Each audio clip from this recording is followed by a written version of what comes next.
ಎಲ್ಲರಿಗೂ ನಮಸ್ಕಾರ. ಶ್ರೇಷ್ಠ ಫ್ಯಾಮಿಲಿ ಚಾನೆಲ್ಗೆ ಸ್ವಾಗತ. ಇವತ್ತು ನಾನು ನಮ್ಮ ಮಲ್ಲಿಗೆಯ ಗಿಡದಲ್ಲಿ ಶಂಖಹುಳದ ಸಮಸ್ಯೆ ನಮಗೆ ಹೆಚ್ಚಾಗ್ತಾ ಇದೆ.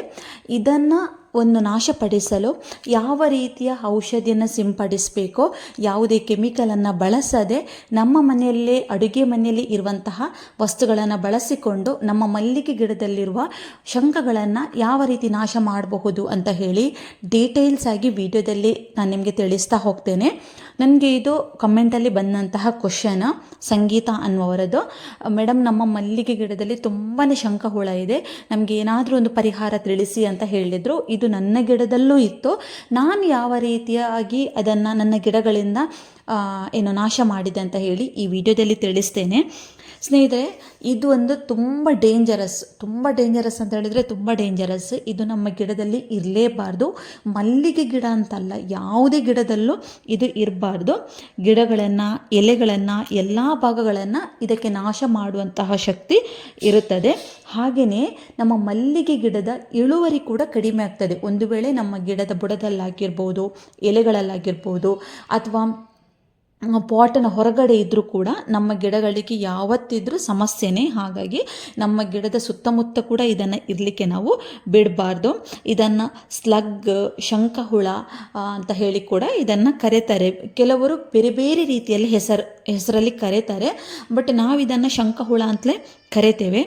ಇದು ಆ್ಯಕ್ಚುಲಿ ಹಗಲಿನ ಹೊತ್ತು ಅಷ್ಟು ಆ್ಯಕ್ಟಿವ್ ಆಗಿ ಇರುವುದಿಲ್ಲ. ರಾತ್ರಿ ಹೊತ್ತಲ್ಲಿ ಇದು ತುಂಬ ಆ್ಯಕ್ಟಿವ್ ಆಗಿರ್ತದೆ. ನಿಮ್ಮ ಬೆಳಗ್ಗೆ ಚೆನ್ನಾಗಿದ್ದಂತಹ ಗಿಡಗಳು ನೆಕ್ಸ್ಟ್ ಡೇ ನೀವು ಗಿಡಗಳನ್ನು ನೋಡಿದಾಗ ಎಲೆಗಳು ತೂತಾಗಿರೋದು, ಅಥವಾ ಒಂಥರ ಗಿಡಗಳು ಬಾಡಿ ಹೋದಾಗೆ ಆಗೋದು, ಈ ರೀತಿಯ ಸಮಸ್ಯೆಗಳೆಲ್ಲ ಬರಲಿಕ್ಕೆ ಪ್ರಾರಂಭ ಆಗ್ತದೆ. ಹಾಗಾಗಿ ಇದನ್ನು ನಿಯಂತ್ರಣ ಮಾಡೋದು ತುಂಬಾ ಇಂಪಾರ್ಟೆಂಟ್. ನಮ್ಮ ಮಲ್ಲಿಗೆ ಗಿಡದಲ್ಲಿ ಈ ಶಂಖಹುಳ ಅನ್ನುವಂಥದ್ದು ಇರಲೇಬಾರ್ದು. ಹಾಗಿದ್ರೆ ಯಾವ ಔಷಧಿಯನ್ನು ನಾವು ಸಿಂಪಡಿಸಿದರೆ ಈ ಶಂಖಹುಳ ಅನ್ನುವಂಥದ್ದು ನಮ್ಮ ಮಲ್ಲಿಗೆ ಗಿಡದಿಂದ ದೂರ ಹೋಗ್ತದೆ ಅಂತ ನಿಮಗೆ ತಿಳಿಸ್ತೇನೆ.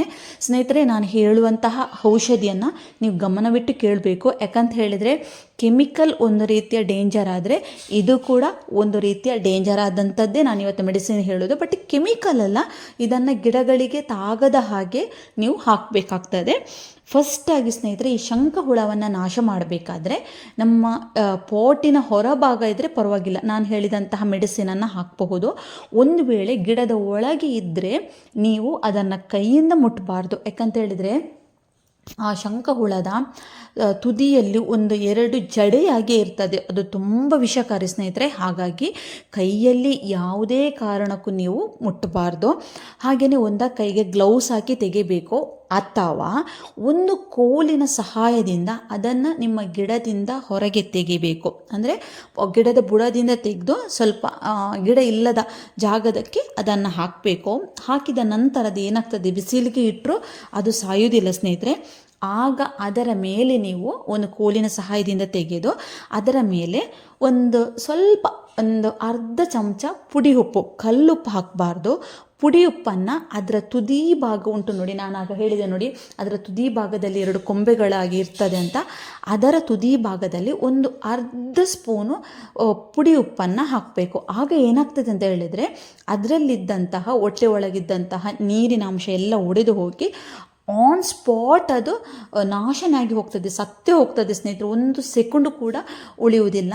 ಇಲ್ಲ ನಿಮಗೆ ಉಪ್ಪು ಬೇಡ ಅನ್ನುವರು ನೆಕ್ಸ್ಟ್ ಇನ್ನೊಂದು ಹಾಕ್ಬೋದು. ಏನಂತ ಹೇಳಿದರೆ ಸರ್ಫ್ ಸ್ನೇಹಿತರೆ. ಇದೆಲ್ಲ ನಾನು ಎಕ್ಸ್ಪೆರಿಮೆಂಟ್ ಮಾಡಿದ್ದೇನೆ, ಇದೆಲ್ಲ ನನಗೆ ಸಕ್ಸಸ್ ಆಗಿದೆ. ಹಾಗೆಯೇ ಉಪ್ಪು ಇಲ್ಲ ಹಾಕೋದಿಲ್ಲ ಅನ್ನುವರು ಸರ್ಫನ್ನು ಹಾಕ್ಬೋದು. ನಾನು ಹೇಳಿದ್ರಲ್ಲಿ ಯಾವುದಾದ್ರೂ ಒಂದನ್ನು ನೀವು ಯೂಸ್ ಮಾಡಬೇಕು ಸ್ನೇಹಿತರೆ. ಸರ್ಫು ಹಾಗೆಯೇ ಜಸ್ಟ್ ನೀವು ಅರ್ಧ ಸ್ಪೂನ್ ತಗೊಂಡ್ರೆ ಸಾಕು. ಆಗ ಹೇಳಿದಾಗೇ ಅದರ ತುದಿ ಭಾಗಕ್ಕೆ ಹಾಕಿದರೆ ಸಾಕು. ಅದರ ಮೈ ಮೇಲಿರುವಂತಹ ಲೋಳೆ ಅಂಶ ಎಲ್ಲ ಇಳಿದು ಹೋಗ್ತದೆ. ಅದರ ಲೋಳೆ ಒಂದು ಭಾಗ ಆದರೆ ಆ ಶಂಖಹುಳ ಇನ್ನೊಂದು ಕಡೆ ಆಗ್ತದೆ. ಶಂಖಹುಳ ಅಲ್ಲಿಗೆ ಒಂದು ರೌಂಡ್ ಕಟ್ಟಿದಾಗೆ ಆಗ್ತದೆ, ಅಲ್ಲಿಗೆ ಆನ್ ಸ್ಪಾಟ್ ಅದು ಸತ್ತೋಗ್ತದೆ.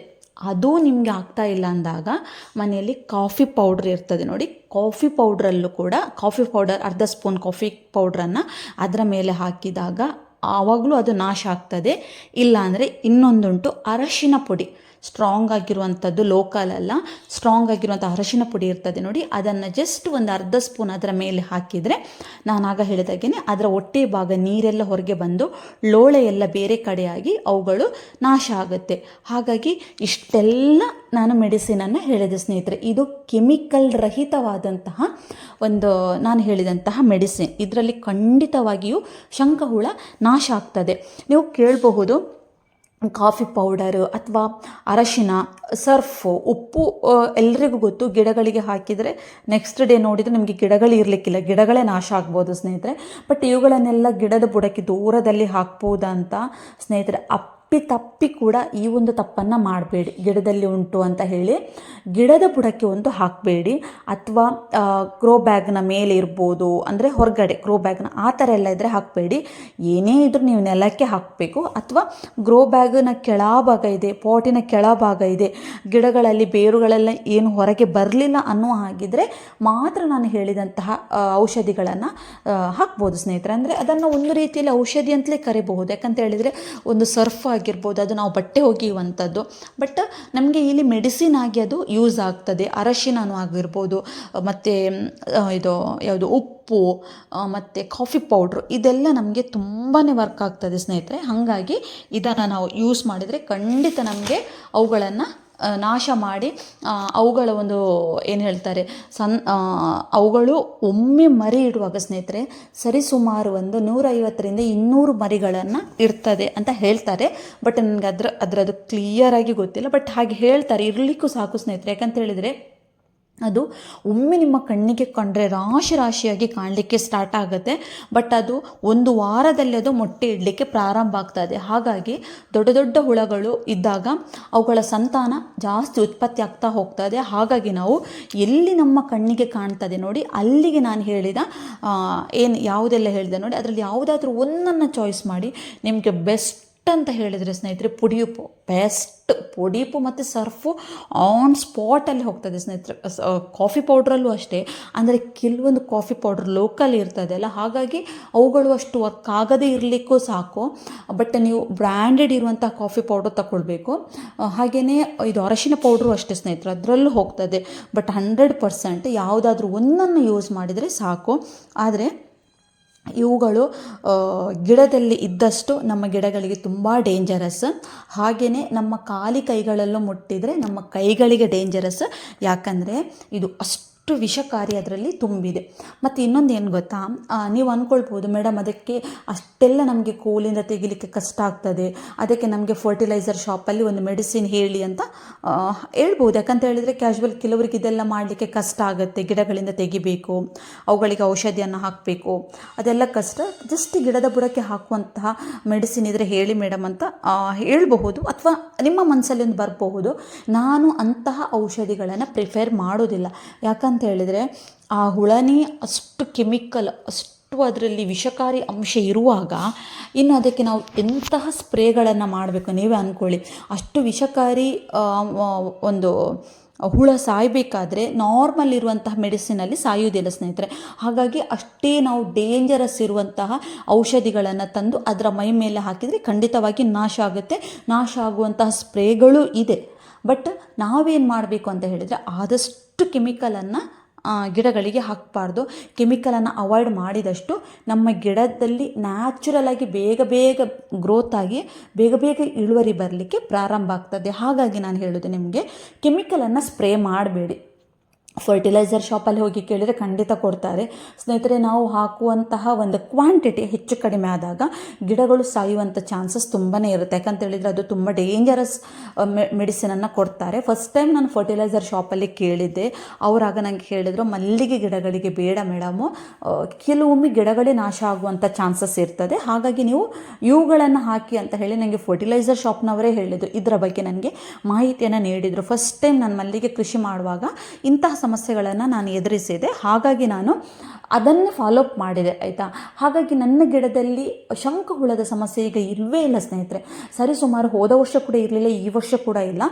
ಅದಕ್ಕಿಂತ ಹಿಂದಿನ ವರ್ಷ ನಾನು ಯಾವಾಗ ಮಲ್ಲಿಗೆ ಕೃಷಿ ಮಾಡಿದೆ ನೋಡಿ, ಆ ವರ್ಷ ತುಂಬ ಇತ್ತು. ಎಷ್ಟು ಶಂಖಹುಳ ಅಂತ ಹೇಳಿದರೆ ಅಷ್ಟಿಷ್ಟ ಅಲ್ಲ. ಹಾಗಾಗಿ ಶಂಖಹುಳ ಎನ್ನುವಂಥದ್ದು ವೆರಿ ಡೇಂಜರಸ್ ಸ್ನೇಹಿತರೆ.